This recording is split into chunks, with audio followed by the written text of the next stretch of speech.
So, good afternoon, friends.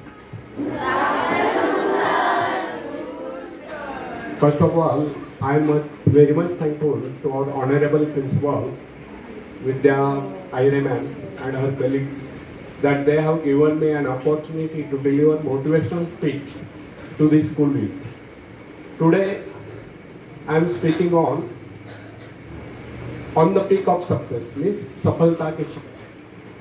Myself, Dattatreya Ahir, I am the retired principal of Government ITI. Basically, I am electrical engineer. I have been worked as an electrical engineer at Koyna Hydroelectric Project for 2 years, 1 year at Chandrapur Thermal Power Station. Then after I joined to Government Technical College and worked as a lecturer for 13 years. Meanwhile, I applied to the exams of the Institution of Engineers by self-study and get the degree of AMIE, means Associated Member of the Institution of Engineers. And on that base, I faced to MPSC and get selected as a principal and worked as a principal to various government ITIs in Maharashtra. And retired in August 2019. And this is my hobby to deliver motivational speeches to Indian youth. So today I am speaking in Hindi on सफलता के शिखर पर. तो friends, यदि आप स्वयं अपने भाग्य का निर्माता बनना चाहते हैं और आपकी प्रबल इच्छा है कि आप सफलता की बुलंदियों को छुए, तो इसके लिए सर्वप्रथम आपको अपना व्यवहार बदलना होगा. इसके लिए सबसे पहले आप अपने मन से घृणा, ईर्ष्या, द्वेष आदि विचारों को निकालकर बाहर करें. तब आप अपने भाग्य का स्वयं निर्माण करें. इस बात का विश्वास रखें कि सब कुछ आपके हाथ में, क्योंकि आप ही तो अपने भाग्य का निर्माता है. मनुष्य एक ऐसा प्राणी है जिससे प्रकृति ने सब कुछ दे रखा है. इतना ही नहीं, प्राकृतिक गुणों के अतिरिक्त यदि किसी प्राणी में कौशलता है तो वो अपने कौशल से दूसरों के गुणों को अपनाकर और भी अधिक गुण संपन्न हो सकता है. उदाहरण के लिए, हम मछली की भांति जल के जीवने, लेकिन हमारे मन में उसके भांति तैरने की इच्छा जागृत हुई तो हमने तैरना सीख लिया. पक्षियों की भांति हमारी परवाज करने की इच्छा हुई तो हमने हवाई जहाज बना ली. इस प्रकार प्रकृति ने, निसर्ग ने मनुष्य को इस प्रकार बनाया कि वह सब कुछ कर सकता है. अतः प्रकृति से प्राप्त सुविधा का लाभ हम स्वयं में उठाते हैं तो हम जैसा मूर्ख भला और कौन होगा. प्रकृति ने हमें क्या नहीं दिया, उसने हमें कैसी शक्ति दी, बल्कि जादुई शक्ति दी है जिससे हम सब कुछ पा सकते हैं. हाँ, यह अलग बात है कि हम उस शक्ति को पहुंचा नहीं पा रहे. अरस्तु ने एक बार चौराहे पर खड़े होकर चिल्ला चिल्ला कर कहा था, इस दुनिया में सब कुछ है, जो चाहो सो पाओ, पर पहले अपने को उस योग्य बनाओ. अरस्तु ने कहा है, इस दुनिया में सब कुछ है, जो कर्महीन है वह कुछ नहीं पाता. एक कड़ू सत्य, एक उक्ति भी है, कर्महीन नर पावत नहीं. आपको क्या चाहिए इस पर विचार करिए, फिर गंभीरता पूर्वक उसके लिए योजना बनाइए. योजना बनाकर उस पर अमल करें, बराबर प्रयत्नशील रहे. एक दिन आप अपनी इच्छा पूर्ति करके रहोगे, एक दिन आपको सफलता अवश्य मिलेगी. फ्रेंड्स, यदि हम सतत विकासमान हैं तो हमारी शक्तियां क्षीण नहीं हो सकती. जिस प्रकार घर का कूड़ा प्रतिदिन झाड़ू से साफ करना पड़ता है, उसी प्रकार मन के कूड़े को प्रतिदिन साफ करें. निरंतर नए विचार, आगे बढ़ने के विचार, प्रगति के विचार, उन्नति के विचार मन में लाए, तब शक्तियों को क्षीण करने की क्रिया स्वयं समाप्त हो जाए. हमारे मन तथा शरीर में निरंतर विकास की क्रिया जारी रहना स्वाभाविक है. इसमें बाधा तब पड़ती है जब दूषित विचार हमारे मन पर आक्रमण करते हैं. मन पर दूषित विचारों का आक्रमण तभी होता है जब हमारे मन में खालीपन होता है. जब तक हम अपने मन में विकास के विचार रखते हैं तब तक अवनति के विचार नहीं सकते. प्रगति के विचार है तो अवनति के विचार नहीं सकते. मन को नवीन तथा तरोताजा करने के अनेक उपाय है. इस विषय में हम सबके भिन्न भिन्न अनुभव हो सकते हैं. हम देखते हैं कई बार हमारे मन में दुख और निराशा की छाया आश्चर्यजनक रूप से लुप्त हो जाती है. दुख के घिर आए बादल हट जाते हैं, उनके स्थान पर हर्ष की धूप खिल उठती है. कम से कम कुछ समय के लिए जीवन के प्रति हमारा दृष्टिकोण बदल जाता है. कई बार हम अनुत्साहित और निराश हो जाते हैं और अकस्मात कोई शुभ समाचार आ जाता है और हमारा हृदय हर्ष से गदगद उठता है. अथवा कोई असर सहृदय व्यक्ति आ जाता है जो हमारी मनस्थिति में पूर्णतः परिवर्तन ला देता है. या कोई परम प्रिय मित्र आकर सारा वातावरण ही बदल डालता है. अथवा अचानक किसी सुंदर स्थान अथवा देश की यात्रा करने का अवसर प्राप्त हो जाता है, उसके प्राकृतिक सौंदर्य का लेप हमारे हृदय को शीतल कर देता है। किसी भी ऐसे स्थान की यात्रा करनी पड़ती है जिसकी हमारे मन में सदा से इच्छा रही, और वहां से सौंदर्य के कारण हमारे विचारों में परिवर्तन आ जाता है और हम प्रसन्नता से विभोर हो जाते हैं। फ्रेंड्स, कुछ लोगों का यह विचार है कि मन बाहरी प्रभावों को ग्रहण करने में असमर्थ है, उसकी स्थिति में विशेष परिवर्तन नहीं कर सकता। उसके हर्ष विषाद की सीमाओं का निदान भाग्य द्वारा होता है और हम केवल इतना ही कर सकते हैं, इससे विचारों का अंश देकर चकमा दें। परंतु यह धारणाएं गलत है। हमारे पास ऐसे असंख्य उदाहरण हैं जिनमें व्यक्तियों की मनोवृत्ति में आमूल परिवर्तन होता देखा गया, उनके मस्तिष्क में क्रांति होती देखी गई। बहुत से लोग जो जन्म से दुर्बल थे वे व्यायाम द्वारा सबल होते देखे गए और कर्मण्य कर्मठ होते देखी गई। ऐसे अनेक उदाहरण हमारे सम्मुख है जिनमें व्यक्ति मानसिक शक्तियों से रहित थे, किंतु प्रयत्न द्वारा उनमें भारी परिवर्तन आ गया। उनका दुर्बल व्यक्तित्व प्रबल व्यक्तित्व में परिणत होगा। साहस का उदाहरण लीजिए।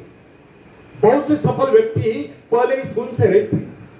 खतरा था कि उनका समस्त भविष्य अंधकार में था, परंतु माता पिता या गुरु की शिक्षा का उन पर ऐसा प्रभाव पड़ा कि उनके जीवन की धारा ही बदल गई। इससे यह सिद्ध होता है कि मनुष्य उपदेश या शिक्षा प्राप्त करके या निरंतर अभ्यास से विचारों में क्रांति ला सकता है। फ्रेंड्स, साहस पर मनुष्य का जन्म सिद्ध अधिकार है। साहस के भाव परिपक्व होने पर वही व्यक्ति जो पहले कायर समझा जाता था, शौर्य पराक्रम के कारनामे कर लोगों को चकित कर देता है। जब हम भय, संदेह, निराशा से ग्रस्त स्थिति में होते हैं तब हम सही निर्णय नहीं कर पाते। उचित एवं ठोस निर्णय केवल उसी समय किया जा सकता है जब मस्तिष्क सही स्थिति में। निराशा, क्रोध, भय, ईर्ष्या, द्वेष आदि के बादलों से घिरकर अंधकार में भय तथा चिंताग्रस्त मनस्थिति में कभी किसी महत्वपूर्ण विषय पर निर्णय नहीं करना चाहिए। जब मन निर्मल, संतुलित, शांत हो, कोई भी निर्णय उस समय करना चाहिए। उस समय जो योजनाएं बनाई जाए केवल उन्हीं को कार्यान्वित करने का प्रयत्न कीजिए। भय, क्रोध आदि के आवेग पर मानसिक शक्तियां बिखर जाती है। उस समय मन एकाग्र न रहने के कारण निर्णय गलत होते हैं। यदि मनुष्य सही शिक्षण प्राप्त करे या मन को अभ्यास कराए तो निराशा, क्रोध, ईर्ष्या, द्वेष आदि विचारों को कुछ क्षणों में अपने मन से निकालकर बाहर कर सकता है तथा प्रसन्नता का अनुभव कर सकता है।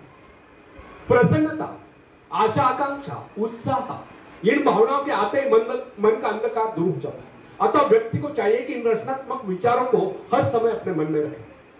सभ्यता की प्रत्येक नई आवश्यकता मानव मस्तिष्क को नई चुनौती देती है, और जिस प्रकार जानवरों तथा मनुष्य के शरीरों में जलवायु तथा वंश रक्षा के उद्देश्य से समय की आवश्यकता के अनुरूप लगातार सुधार होता चला गया है, उसी प्रकार आज के परिवर्तित आवश्यकता वाले संसार की मांग के अनुरूप मनुष्य को अपने मस्तिष्क को सुधारना पड़ेगा। मस्तिष्क पर जिन विषयों पर सोचने का भार पड़ता है उसी का अनुरूप वो अपने में परिवर्तन कर लेता है। वह नई कोशिकाओं का विकास कर लेता है, दुर्बल कोशिकाओं की मरम्मत कर लेता है तथा उन्हें मुकाबले के लिए तैयार कर लेता है। फ्रेंड्स, बड़े शहर के हलचल और शोरगुल में काम करने वाले व्यक्ति का मस्तिष्क विविध रूपों में विकसित होगा। वह शीघ्र सोचेगा, तेजी से गति करेगा, संक्लिष्ट विविध कार्यों में द्रुत गति से चेष्टा करेगा। शीघ्र आ पड़ने वाली विविध आपातकालीन क्रियाओं का मुकाबला करने के लिए वह तुरंत कार्यवाही करने का अभ्यस्त हो जाता है। छोटे नगर कस्बे में रहने वाले व्यक्ति का मस्तिष्क भिन्न प्रकार से विकसित होगा, क्योंकि उसकी आवश्यकता इतनी विविध नहीं और उसे तुरंत ही बहुत से निर्णय करने की आवश्यकता भी नहीं होती। यह कदापि न भूले कि प्रत्येक कार्य मस्तिष्क सम्मुख नई चुनौती उपस्थित करता है और उसकी आवश्यकता के अनुरूप ही मस्तिष्क अपने काबिलियत का विकास कर लेता है तथा विशेष किस्म के काम के लिए अपनी शक्तियों को बढ़ाता है। विभिन्न धंधों, नौकरियों, व्यापारों या व्यवसायों के लिए विभिन्न प्रकार की शारीरिक तथा मानसिक चेष्टाओं की आवश्यकता होती है। इन आवश्यकताओं में भी तीव्र गति से निरंतर परिवर्तन होता रहता है। अतः जिस व्यक्ति का मस्तिष्क जितना अधिक ग्रहणशील, संवेदनशील, सूक्ष्म होता है वो उतनी तीव्रता से अपने में परिवर्तन लाने में समर्थ होता है तथा नए संघर्ष में सफलता एवं विजय प्राप्त करता है। उदाहरणतः एक पुरोहित की आवश्यकता विशिष्ट होती है, अतः उसका मस्तिष्क उन्हीं आवश्यकताओं के अनुरूप विकसित होगा। वर्ष तक उसका मन निरंतर आध्यात्मिक विषयों के चिंतन में लीन रहता है। अतः उसके मस्तिष्क के विकास का स्वरूप एक वकील, व्यावसायिक एवं भवन निर्माण विशेषज्ञ से भिन्न होगा। जिस व्यक्ति का जीवन अध्ययन या भौतिक हलचलों में लीन रहा है, उसके मस्तिष्क की सेल का विकास एक व्यापारी के मस्तिष्क से भिन्न होगा। अध्यापक में विचारों की उन्मुक्तता, कार्यों में शिथिलता, भौतिक पदार्थ की प्राप्ति के आग्रह का अभाव, एकांत प्रियता दिखाई देगी, जबकि व्यापारी में समझदारी, दूरदर्शिता, चतुरता, नियमबद्धता, समयबद्धता और फूर्ति दिखाई देगी। महत्वाकांक्षा मस्तिष्क के विकास में परिवर्तन या सुधार लाने वाली प्रबल शक्ति है। महत्वाकांक्षा या अपने जीवन के उद्देश्य को तय कर लेना स्वयं अपने आप में मस्तिष्क संबंधी बहुत ही महत्वपूर्ण घटना है। वैज्ञानिक लोग मस्तिष्क को विकसित करने की संभावना पर खोज करने में व्यस्त है। समय आएगा जब मस्तिष्क के विकास के रहस्य को मानव जान लेगा और इससे मनुष्य के चरित्र के विकास का कार्य सरल हो जाएगा। तब तक हमारे लिए इतना ही जान लेना पर्याप्त है। यदि हम अपने व्यक्तित्व का ऐसा विकास करना चाहते हैं, यदि हम अपने मस्तिष्क का ऐसा विकास करना चाहते हैं कि हमारा व्यक्तित्व सर्वप्रिय बने, तो इसके लिए सर्वप्रथम हमें अपने मन से घृणा, ईर्ष्या, द्वेष आदि विचारों को निकालकर बाहर कर देना होगा। जब यह गुण हमारे भीतर नहीं होंगे, तब हम हर क्षेत्र में अपने पांव जमा सकते हैं, दुनिया जहां से सहयोग ले सकते हैं तथा सफलता की ऊंचाइयों को छू सकते हैं। आखिर में एक शेर मैं सुनाता हूं। तुम उड़ सकते हो मुक्त आकाश में, तुम मुक्त आकाश के पंछी हो। तुम व्यर्थ ही डरे हो, तुम भूल ही गए हो कि तुम्हारे पास पंख है। तुम पैरों से चल रहे हो, तुम आकाश में उड़ सकते हो। थोड़ा फड़फड़ाओ ताकि तुम्हें एहसास हो जाए। ध्यान सिर्फ भरोसा पैदा करने के लिए है, तुमने कुछ खोया नहीं। तुम सिर्फ भूले हो कि अपने पास पंख है, अपने पास पंख है। धन्यवाद।